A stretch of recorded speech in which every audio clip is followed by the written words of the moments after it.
Dios te bendiga. Gracias por asistir a nuestra cita semanal para repasar el estudio de la lección.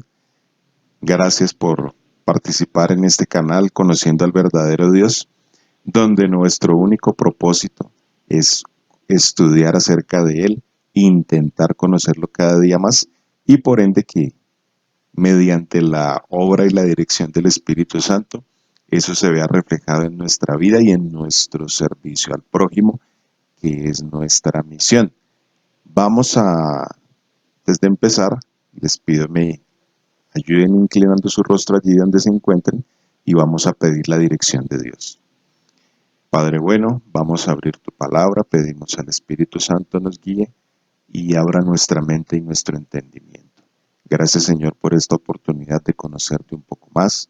Bendice a nuestros amados que nos ven. Gracias, Señor, por tu amor en el nombre de Jesús. Amén. La lección de esta semana es la continuación de la lección anterior, que se titula La misión de Dios en favor de nosotros. Esta es la segunda parte. Pero para poder entender o emprender nosotros cualquier tipo de misión antes de ser misioneros, como es el buen propósito que cada quien tiene cuando se encuentra con Cristo, antes de ser misioneros, primero tenemos que conocer a Dios y qué hizo Dios o qué hace Dios en favor de nosotros constantemente. Por eso, o sea, del solo título podemos sacar cualquier cantidad de cosas que son de beneficio para conocer a Dios, que nos beneficiarán a nosotros y por ende nos van a servir para dar la misión de llevar a Cristo a otras personas. Por eso tenemos que primero relacionarnos con Cristo e intentar conocerle. Haciendo entrando en materia, la misión de Dios siempre fue rescatar al ser humano, siempre, siempre, siempre. Y eso lo leemos en Juan 3:16, porque de tal manera amó Dios al mundo que dio a su Hijo, para que todo aquel que en él cree no se pierda, sino tenga vida eterna. Y el 17, lo que les he dicho que me gusta más el 17 que el 16, porque no envió Dios al mundo a su Hijo a condenar al mundo, sino que el mundo sea salvo por él. O sea, Dios siempre tiene un propósito y una misión de salvación. Y eso se vio reflejado en lo que estudiamos la semana anterior en Efesios, el capítulo 1, el verso 3, cuando dice que Dios nos bendijo con toda bendición espiritual en los cielos, con toda bendición espiritual. Somos creados para salvación. Somos creados para relacionarnos con Él. Ese es el propósito de nuestra existencia. Y eso es lo que nos trae verdadera felicidad. Si no estamos con Dios, pues vamos a sentir placer, pero el placer no es eterno y es momentáneo. Tenemos siempre que explorar e ir hacia la felicidad eterna, y la felicidad eterna está en vivir con Cristo, en vivir con Dios, con el Espíritu Santo, en estrecha relación con Él. Y dice el verso 13 y 14 de Efesios 1, que el Espíritu Santo es la garantía de la salvación que nos ha sido ofrecida. O sea, aparte de que la salvación es gratis, no nos cuesta nada, nos dan garantía. O sea, no hay, no hay mejor regalo que ese, no hay nada mejor que eso.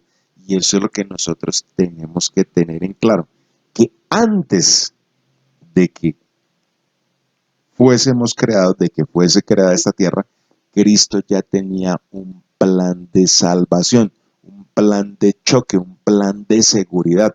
O sea, esto tenía toda la garantía por si algún día, como en efecto pasó, Adán y Eva pecaron, se activó ese protocolo, se activó la seguridad y por eso no hay nada, nada, nada más seguro que la salvación que Cristo da, y en eso es lo que tenemos que profundizar. Y entonces leemos en Lucas 24:49, los invito aquí a que busquen en sus Biblias Lucas 24:49. Dice, yo os enviaré la promesa de mi Padre, pero permaneced en la ciudad hasta que seáis investidos del poder de lo alto. El Padre envía al Hijo, el Hijo habla del Espíritu que lo va a dejar acá y dice que se van a quedar, dice, permaneced hasta que seáis investidos por el poder de lo alto. Esa es la misión de Dios. Leemos en Juan 14:26. Leemos en Juan 14:26. Seguimos hablando de la misión de Dios. Dice Cristo, pero el Consolador, el Espíritu Santo, a quien el Padre enviará en mi nombre, Él los enseñará todas las cosas y les recordará todo lo que les he dicho. El Padre envía al Hijo, el Hijo nos dice que se quedará el Espíritu Santo y vemos que es una obra conjunta. Y más adelantico en Hechos, vemos el capítulo 1 y el verso 8 dice, recibiréis poder cuando venga sobre vosotros el Espíritu Santo y me seréis testigos en Jerusalén, en Judea, en Samaria y hasta en lo último de la tierra. O sea, estamos hablando de una misión conjunta. El Padre envía al Hijo, que es la revelación de Dios. Jesucristo es la revelación. Jesucristo viene, revela las verdaderas intenciones de Dios. Cristo revela las verdaderas intenciones de Dios, viene, revela al Padre, revela la salvación que tiene preparada para nosotros desde antes de la fundación del mundo. Por eso Cristo dice, yo vine a buscar y a salvar todo lo que se había perdido. Y por eso Pablo habla de que por una persona entró el pecado al mundo y por uno también entró la salvación. O sea, la salvación está garantizada, ahí no hay nada más seguro y en eso no tendríamos por qué divagar, porque el propósito de Dios como tal es la salvación y la redención nuestra, en eso tenemos que estar firmes y seguros. No debería haber en nosotros pensamientos de perdición o en nuestra predicación siquiera mencionar perdición. Eso no tendría por qué existir. Yo no estoy diciendo que todo mundo se vaya a salvar, como les he dicho en repetidas ocasiones. No estoy hablando de eso, porque cada quien elige si quiere estar con Dios o no. Eso es, Dios nos da esa libertad de elegir, pero nos está enseñando Cristo, nos enseña el Padre, nos enseña el Espíritu Santo, y los escritos de la Biblia, muchos nos enseñan es de salvación, que esto está garantizado, o sea, hay el mismo beneficio para todos. Por eso nuestra predicación debe llevar a eso, a la salvación, a lo que ya hizo Dios por nosotros desde la eternidad, lo que sigue haciendo y lo que hará. Porque ¿a qué viene Cristo por segunda vez? A confirmar la salvación que Él ya dio. Quiero volver a hacer énfasis o que volvamos a leer el capítulo 28 del libro de Mateo, donde encontramos la gran comisión, lo que Cristo nos dice.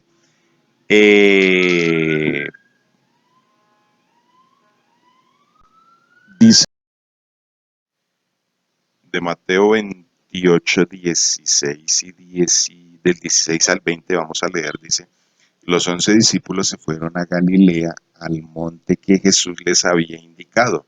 Cuando lo vieron, adoraron, pero algunos dudaron. Entonces Jesús se acercó y les dijo, toda autoridad me es dada en el cielo y la tierra. ¿Por qué dice Cristo eso?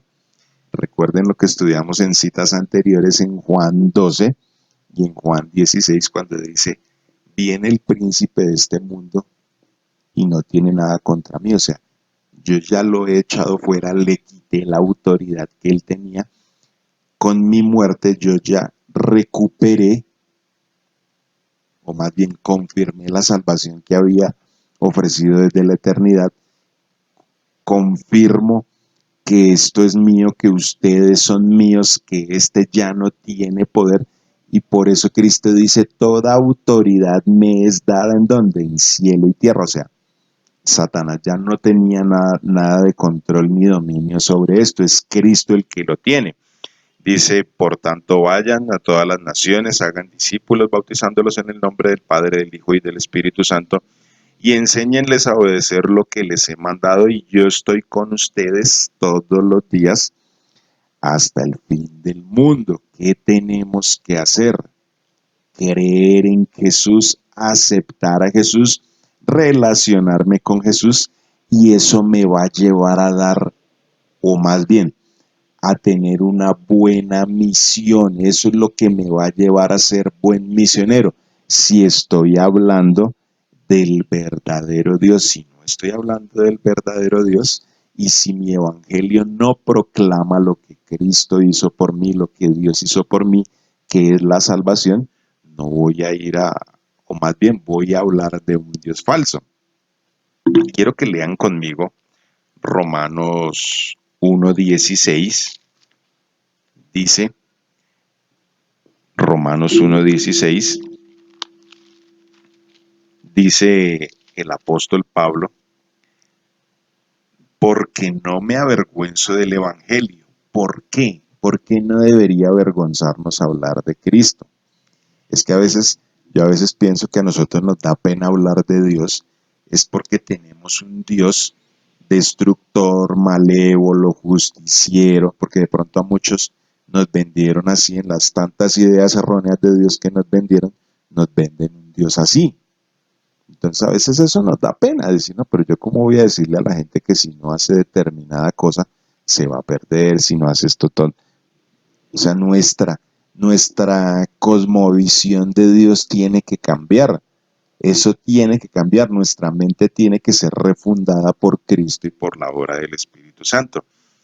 Dice Pablo, no me avergüenzo del Evangelio porque es poder de Dios para salvación a todo el que cree. ¿Qué es Evangelio?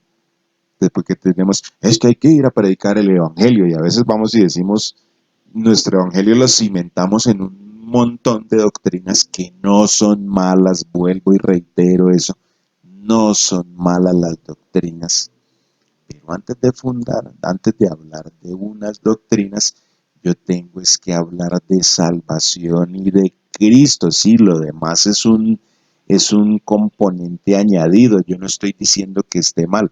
A veces nos enfocamos más en la cantidad de cosas que tenemos que hacer. En eso nos enfocamos.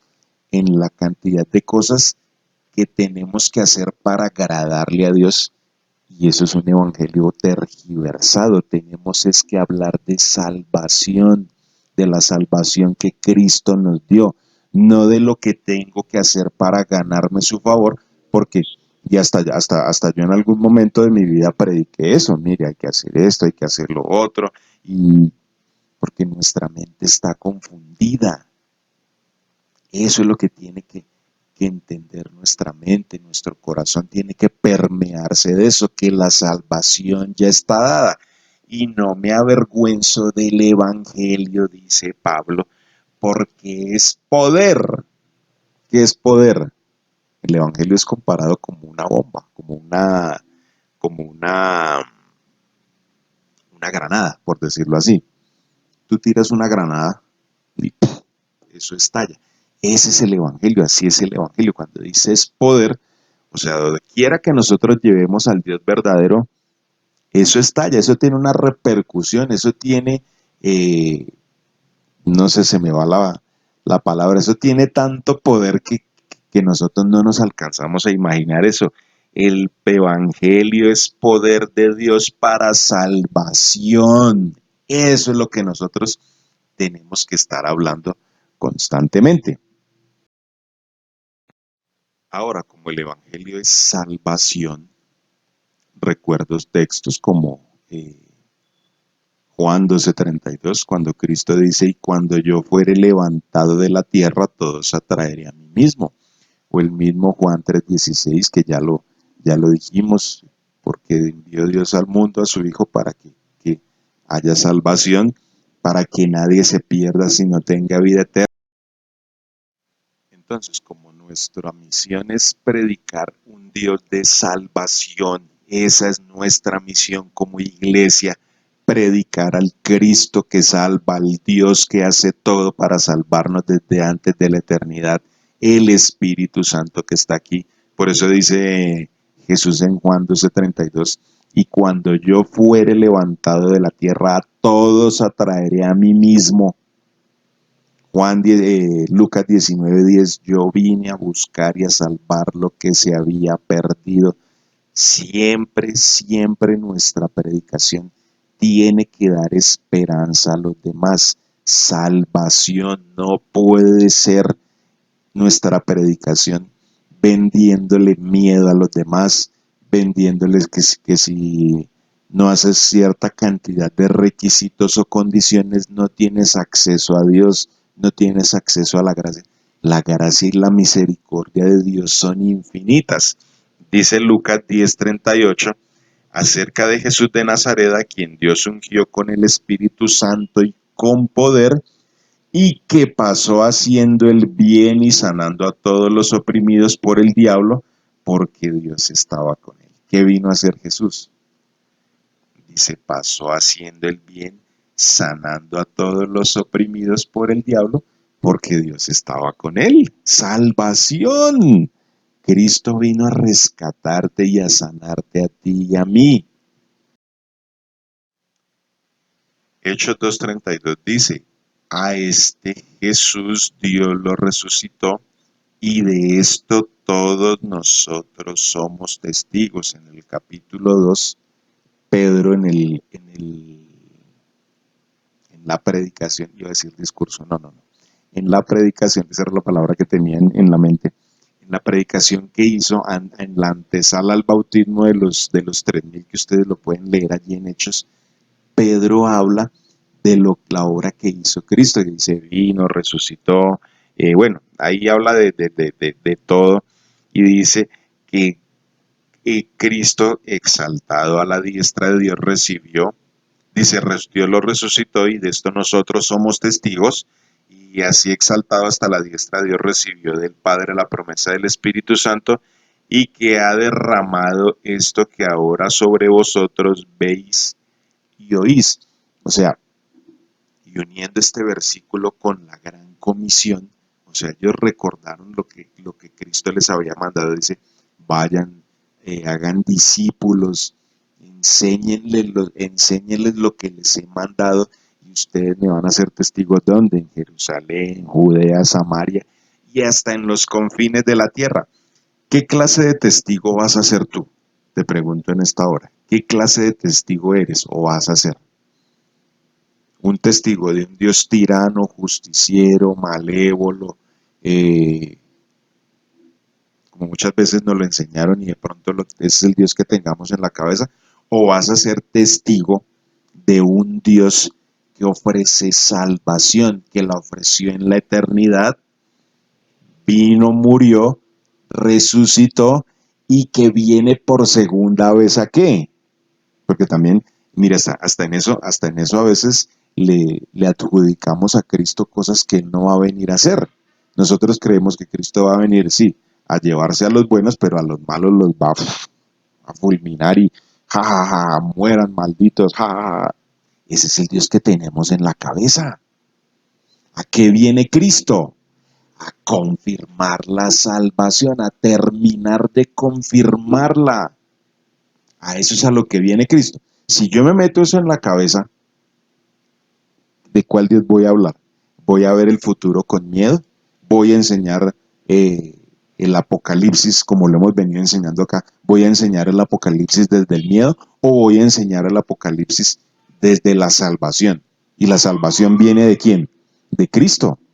Cristo es el que me produce a mí a hablar bien de Él, hablar de las verdaderas obras y de las verdaderas intenciones de Dios por medio de Cristo y del Espíritu Santo. Y leemos Primera de Tesalonicenses 4, hablando del regreso de Cristo, porque Cristo vuelve a confirmar la salvación. Dice, perdón, me fui una página adelante. Primera de Tesalonicenses 4 dice, vamos a leer desde el 14, dice, creemos que Cristo Jesús murió y resucitó y que Dios traerá, y Pablo confirma la obra de Cristo, Cristo murió y resucitó y que Dios traerá con Jesús a los que durmieron en él. Hay esperanza y salvación. Pero eso dice, cuando Jesús le dijo a María, yo soy la resurrección y la vida, el que cree en mí que, aunque esté muerto, vivirá. Hay una esperanza de salvación. Aún en la muerte hay salvación. Y todo aquel que vive y cree en mí no morirá eternamente. Y aquí lo confirma Pablo. Dios traerá en Cristo a los que durmieron en él. Nosotros decimos que en palabra del Señor que los que vivimos, que habremos quedado hasta ver la venida del Señor, no precederemos a los que durmieron, porque el mismo Señor descenderá del cielo con voz de mando, con voz de arcángel y con trompeta de Dios, y los muertos en Cristo resucitarán primero. Luego nosotros, los que estemos vivos, los que hayamos quedado, seremos arrebatados junto con ellos en las nubes a recibir al Señor en el aire y así estaremos para siempre con el Señor. Por lo tanto, alentados unos a otros ¿con qué? Con estas palabras, alentados. Sí, porque nuestro evangelio tiene que ser centrado en Cristo y tiene que ser única y exclusivamente para hablar de salvación. Si yo le hablo a otra persona o le hablo a cualquier cantidad de personas y les digo que se van a perder porque no hacen o no cumplen cualquier cantidad de requisitos, pues estoy hablando de un Dios que no es. Y por eso la lección de estas últimas 2 semanas, la de la anterior y la de esta semana, nos invita a eso, refundar las ideas que tenemos de Dios, la misión de Dios en favor de nosotros. ¿Qué hizo Dios? Nos trajo salvación. ¿De qué debemos hablar nosotros? De salvación. No puede haber otro ítem, no tiene por qué ser diferente nuestra predicación a predicar salvación, salvación, y a que las personas una vez acepten a Cristo, van a vivir como Cristo. Vamos a dejar, y eso lo produce el Espíritu Santo, perdón, amor, gozo, paz, paciencia, benignidad, bondad, fe, mansedumbre y dominio propio. Cristo es el que produce en nosotros tanto el querer como el hacer. Juan 15:5, ustedes no pueden hacer nada sin mí, no hay nada sin Cristo. Por eso es que a veces nuestra predicación no es correcta, por eso es, porque no estamos conectados a la vid verdadera, como dice él. Yo soy la vid verdadera, ustedes son que los pámpanos, los frutos, dice, o las ramas, y dice, cuando esas ramas están conectadas al árbol verdadero que producen frutos buenos, esa es la clave de nuestra misión. O sea, si yo estoy unido a Cristo, al verdadero Dios y en constante experiencia con Él, ¿de qué voy a hablar? De un Dios de salvación. Si no, pues voy a hablar de, de cosas que no son. Y termino con esto, leyendo nuevamente Hechos 1:8. Dice, recibiréis el poder cuando venga sobre vosotros el Espíritu Santo y me seréis testigos en Judea, en Samaria y hasta lo último de la tierra. ¿Qué somos nosotros? Testigos. Hay dos testigos, dos clases de testigos. Unos testigos que hablan del Dios verdadero, que esa es la invitación de la lección en esta semana, o pues seguir hablando de pronto cosas que no tenemos que estar hablando. No podemos hablar de un Dios falso ni de falsas intenciones de Dios. Eso no puede eso no puede seguir siendo, ni tiene ningún sentido ni ninguna razón de ser. nuestra predicación, nuestra misión siempre tiene que ir de la mano con un Dios de salvación. No podemos predicar otra cosa. Por eso es la misión de Dios en favor de nosotros.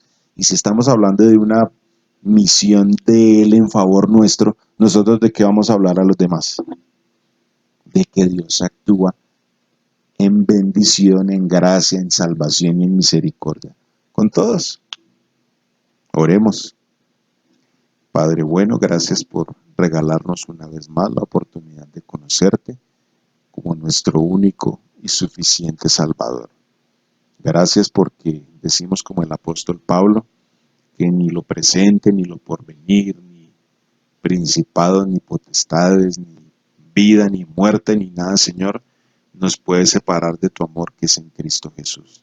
Queremos aferrarnos a esa bendita promesa, queremos aferrarnos a ti como nuestro único Dios, creador y sustentador de todas las cosas. Entregamos nuestra vida, la de nuestros amados que nos han visto en esta hora, para que, Señor, también sientan y alberguen en su corazón esa bendita esperanza. Gracias, Señor, por tu amor, por tu misericordia, nos entregamos en tus brazos como cada día y lo agradecemos en el nombre de Jesús. Amén. Dios te bendiga y te espero en la siguiente clase.